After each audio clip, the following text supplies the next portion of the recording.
Hello to our grandmothers, mothers, sisters, aunties, cousins, nieces, and friends.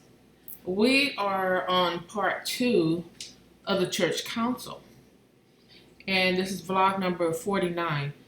Uh, the times are refreshing is the theme of the council. So, as the Sunday school department was taking turns speaking, I couldn't help but read the huge model that was beautifully scripted right on the wall behind the pulpit. And I kept reading over and over the model because the model was just illuminating in my spirit. And I um, was wondering about who came up with that model. It has to be a reason, a purpose, an experience behind that model. Okay, so I can't give you the full name of the church, but I can tell you that part of the name of the church is Restoration Center. Had a couple of names in the front, but it ended with Restoration Center. The motto, I because of copyright infringements and that sort of laws into a full description, I don't believe I have permission to use the full motto. But the motto was inscripted on that back pulpit wall that said something like this: where sinners can be saved, the lost can be found, the backslider can come back home, and the saved to restore themselves back to God.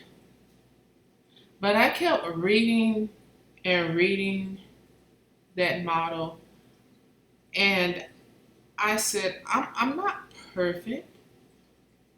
I am a sinner trying to be saved, and I am a backslider.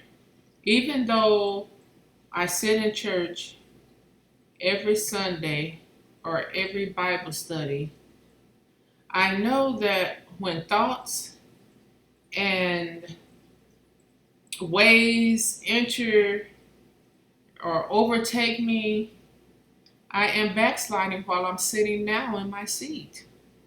So I kept reading that.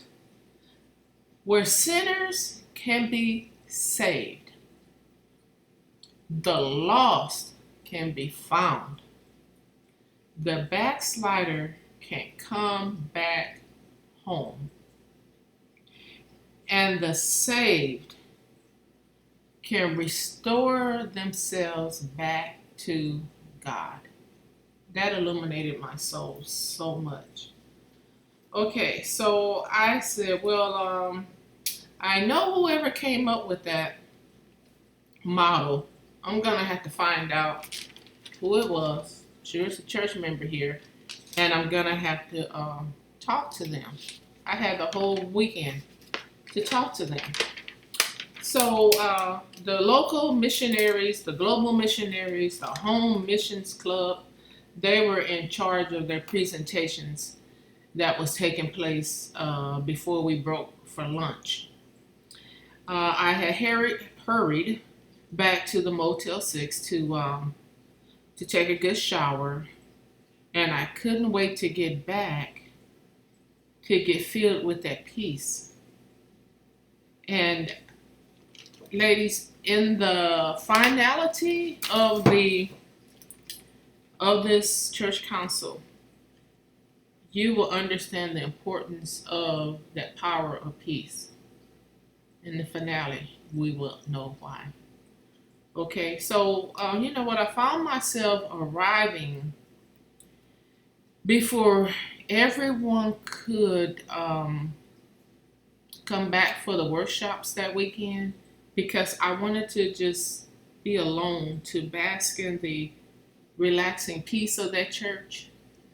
Um, and even when the workshops finished and the benediction was given, I wasn't one to hurry out of the sanctuary. I just needed to sit there, and I knew that there was something in store for me, but I couldn't put my hands on it. But I had this feeling more and more that every time I came to the church, there was an overwhelming feeling that not only is it peaceful, but there's something that there's a reason why I'm here.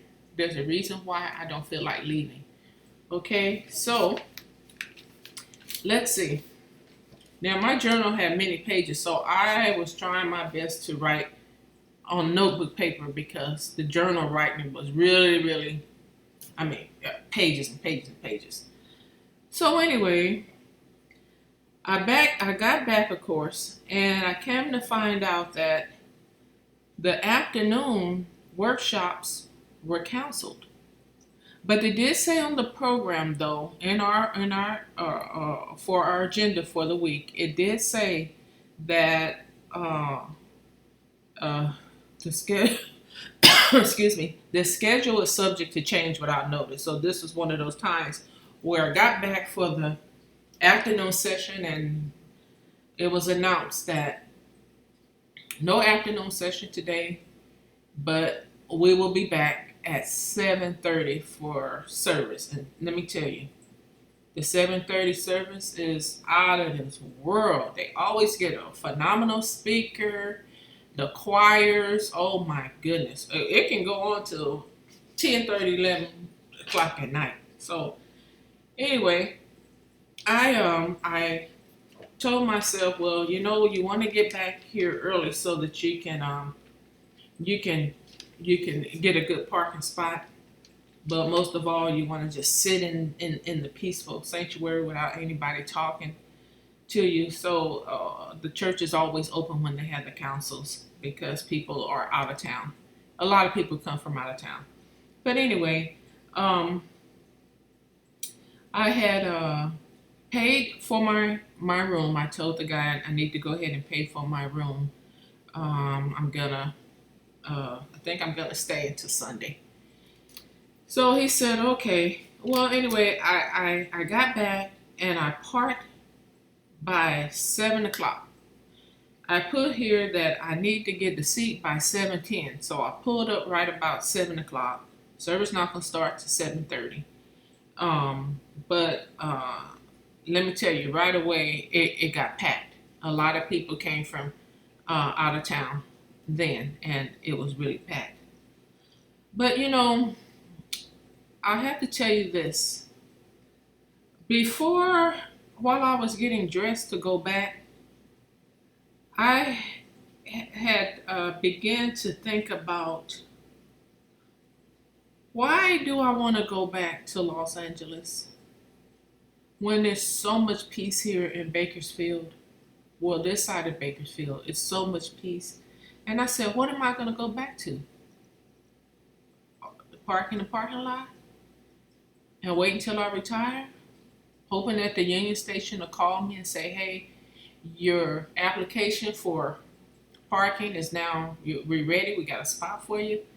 Why should I go back to LA? I put that in my mind, and as I began to think about me leaving this beautiful sanctuary and going back to LA for what? My family that I love so dearly is in another state.